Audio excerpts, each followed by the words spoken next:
नमस्कार प्रेक्षकांनो. ठरलं तर मग या मालिकेच्या आजच्या भागामध्ये आपण काय घडलं हे पाहूयात. प्रिया मोठमोठ्याने आवाज देत असते, मला आतमध्ये घ्या ना, इथे खूप मच्छर चावत आहेत, मला पाण्याचं घोट तरी द्या ना.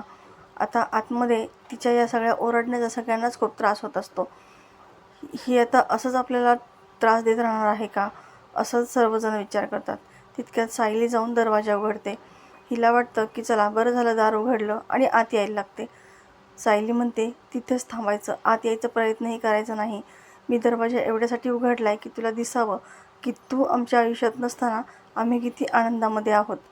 आता प्रियाला खूप निराश झाल्यासारखं वाटतं. आता हे सगळेजण छान जेवणाची तयारी करत असतात. सगळेजण जेवायला बसलेले असतात. प्रियाच्या पोटामध्ये कावळे कोकत असतात. अर्जुन मुद्दामच म्हणतो की बायको, आज तर भाजीची चव अगदी नेहमीपेक्षा वेगळी आहे. आणि हां, जेवणानंतर डेझर्ट म्हणून आईस्क्रीम आहे ना, जेवणानंतरच्या आईस्क्रीमची मजाच काही ओव्हर असते. आता ही प्रिया मनात म्हणते, नाही तेव्हा गोरगरिबांना अन्न देतात आणि स्वतःच्या सुनेला देण्यासाठी यांच्याकडे थोडं अन्नसुद्धा नाही आहे. अर्जुन जरी असं म्हणत असला तरीसुद्धा कल्पना, प्रताप दोघेही खूप चिंतेमध्ये असतात. ही गोष्ट दोघांच्याही लक्षात येते आणि तेव्हा अर्जुन म्हणतो की डॅड, मम्मा तुम्ही अजिबात काळजी करू नका, मी अश्विनला बरोबर समजावतो. प्रिया याच गोष्टीचं भांडवल करायचं ठरवते. ती मनात विचार करते की याच गोष्टीचा आधार घेऊन मला घरामध्ये जाता येईल आणि अश्विन अजूनही माझ्यामध्ये कसा गुंतलेला आहे हेच घरच्यांना वारंवार सांगावं लागेल. तेव्हा ती मोठमोठ्याने ओरडून सांगू लागते की मीच अजून जेवलेली नाही आहे ना, मग कसं काय अश्विन तरी जेवणार आहे, त्याला या सगळ्याचा त्रास होतोय, तुम्ही मुद्दाम माझ्याबद्दल त्याला भडकवताय आणि या सगळ्याचा आम्हा दोघांनाही त्रास होतो. त्याचं माझ्यावरती खूप प्रेम आहे. आता अर्जुनला हे काही सहन होत नाही, पण सायली त्याला गप्प बसायला सांगते. आपल्याला हिला इग्नोर करावंच लागेल असं सांगते. आता अर्जुन अश्विनला मनवण्यासाठी सँडविच करतो आणि घेऊन जातो. प्रिया मात्र ओरडूनच म्हणत असते की तुम्ही मला आतमध्ये येऊ द्या. अर्जुन त्याला नाही समजू शकत, मीच त्याला चांगली समजून सांगू शकते, तो माझ्यासाठी थांबला आहे. इकडे अश्विन त्याच्या खोलीत बसलेला असतो. तेव्हा अर्जुन त्याच्यासाठी सँडविच घेऊन येतो.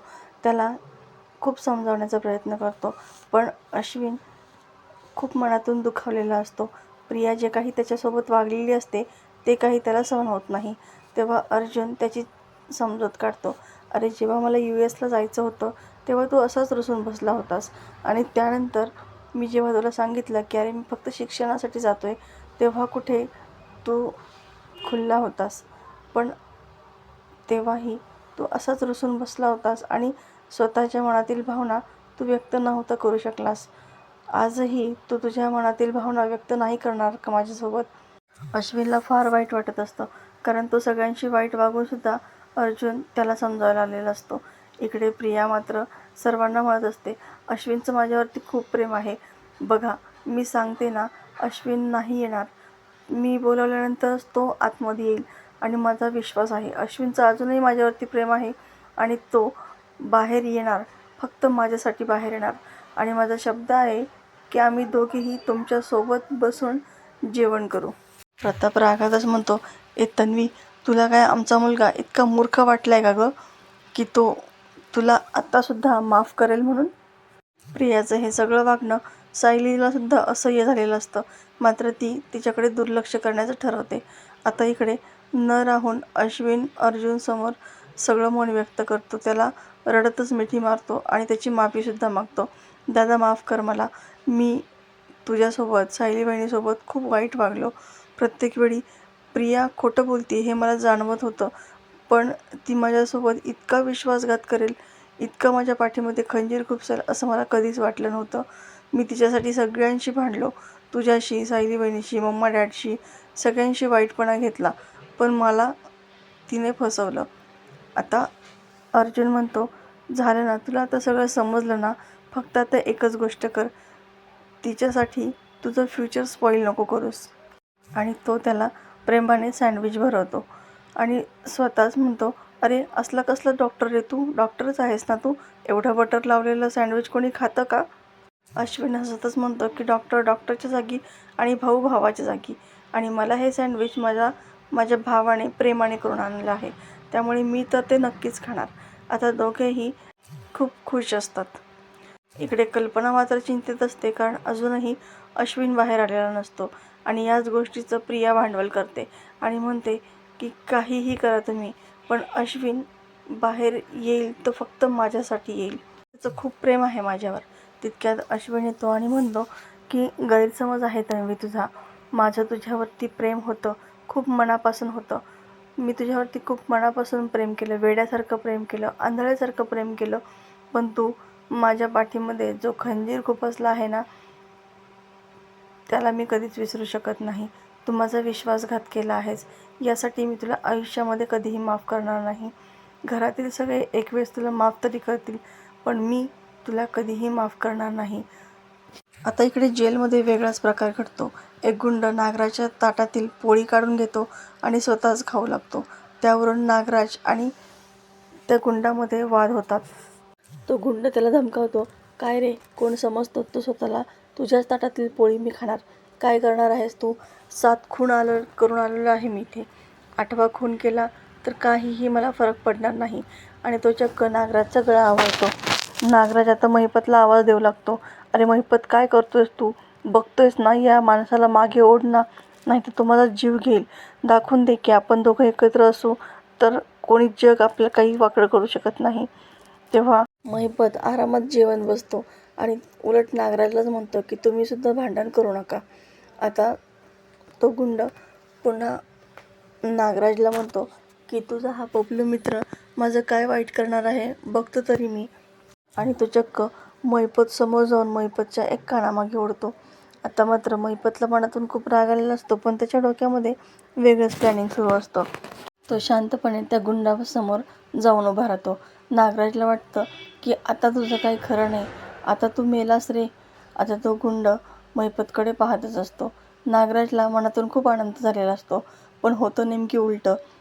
महिपत म्हणतो की हे बघा, भांडण करून काही होत नाही. तुम्हाला जर मला मारून समाधान झालं नसेल तर दुसरा गाल आहे माझा, त्याच्यावरती सुद्धा एक कानामागे ओढा. पण तुम्हीही शांततेत जेवा आणि मलासुद्धा शांततेमध्ये जेवू द्या. नागराज तर चक्रावून त्याच्याकडे पाहतच राहतो. हे काय होतं? त्याने चक्क महिपत शिकरेच्या कानामागे ओढली आणि तरीही महिपत मात्र इतकं शांत कसं काय? नेमकी हे काय चाललं आहे याचं? आता इकडे अश्विन, कल्पना, अस्मिताई, प्रताप या सगळ्यांची माफी मागतो आणि मी कसं वाईट होतो, तुमच्या कोणावरतीही विश्वास ठेवला नाही, वेळोवेळी तन्वीला पाठीशी घालत आलो, पण आता असं होणार नाही असं सांगतो.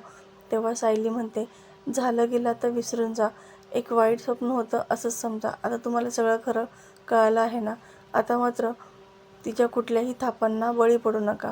तेव्हा अश्विन म्हणतो, सायली बहिणी, खरं तर मी किती तुझ्याशी वाईट वागलो व दरवर्षी मी तुझ्या हातून राखी बांधून घेत होतो आणि या मुलीचं ऐकून मी सगळं ते बंद करून टाकलं होतं. त्यावेळेस तुला किती वाईट वाटलं असेल, पण तरीसुद्धा तू एका शब्दाने सुद्धा मला काही बोलली नाहीस. त्याबद्दल खरंच मला खूप गिल्टी वाटते, मला माफ कर. तेव्हा सायली म्हणते, तुम्ही मला बहीण मानता ना, आणि मी सुद्धा तुम्हाला भाऊच मानते. मग एक भाऊ आपल्या बहिणीवरती रागावू शकतो, मग त्याच्यामध्ये इतकं वाईट वाटण्यासारखं काहीच नाही. आणि प्रिया एखाद्याला आपल्या बाजूने करण्यासाठी कुठल्या थरापर्यंत गोड बोलू शकते हे मला चांगलंच माहिती आहे. त्यामुळे तुमची या सगळ्यामध्ये काहीही चूक नव्हती. अर्जुनसुद्धा त्याची समजूत काढतो आणि झाल्या प्रकाराबद्दल तुला दोष देऊ नको असं सांगतो. तेव्हा अश्विन म्हणतो, खरंच मी खूप चुकलो. तिच्या बोलण्यावरून मी तुमच्याशी सतत भांडत राहिलो, तुमच्याशी वाईट वागलो, पण तुम्ही त्याचा कधीही राग नाही म्हणून घेतला. उलट तुम्ही माझ्या भल्याचाच विचार करत राहिलात. अर्जुन म्हणतो, पण आता यापुढे तिला तुझ्या आयुष्यामध्ये थारा देऊ नकोस.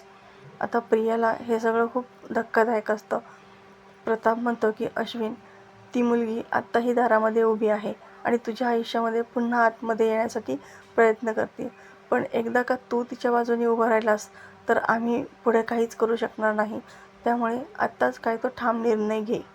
अश्विन म्हणतो, तुम्ही त्याची अजिबात काळजी करू नका. ही भीती मनातून काढून टाका, कारण तुम्ही एक वेळेस जरी तिला माफ केलं तरीसुद्धा मी तिला कधीही माफ करणार नाही.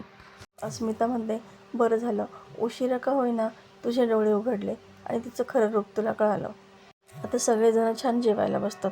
कल्पना तिच्या हाताने त्याला वरण भात भरवते. सगळेजण आनंदामध्ये तिला दिसतात. प्रिया म्हणते, हा काय ट्विस्ट आला मध्येच. या मूर्ख अश्विनच्या जीवावरती तर मी घरामध्ये राहत होते आणि आता तोच जर त्यांच्या बाजूने वळाला तर मग मी काय करणार. असं होतं कामा नये.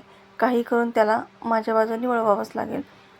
अस्मिता म्हणते, एकदाची तन्वी नावाच्या चिखलातून अश्विनची सुटका झाली. आता सायली मनातच म्हणते, तन्वी नावाचं चिखल नाही, दलदल आहे ती. पण याच दलदलीचं नाव तन्वी नसून प्रिया आहे हे तुम्हाला लवकरात लवकर कळणार आहे. आता इकडे सचिन देशमाने वकिलांशी बोलत असतो. खरंच तुम्ही पहिली हिअरिंग खूप छान हँडल केलीत आणि असंच जर असेल ना तर तुम्ही लवकरात लवकर महिपत शिकरे साहेबांना बाहेरही काढाल.